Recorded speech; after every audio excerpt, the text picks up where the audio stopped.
Cláudia, você está se candidatando a uma vaga como cuidadora. Autoriza que seu currículo seja divulgado pela empresa? Sim, autorizo. Quantos anos você tem? 51. Seu estado civil? Solteiro. Tem filhos? Tem sim. A idade deles? Tem uma com 23, uma com 16 e uma com 11. Você mora em que bairro? Moro em Duque de Caxias, na Vila São Luís. Você está se candidatando a uma vaga como cuidadora e apresentou uma referência onde você cuidou de uma senhora. Justo.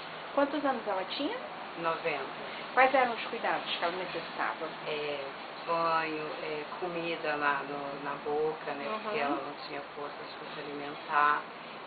A higiene tem que ser muito bem feita, porque era o tempo todo acamada. E outras coisas também, que ela precisava muito.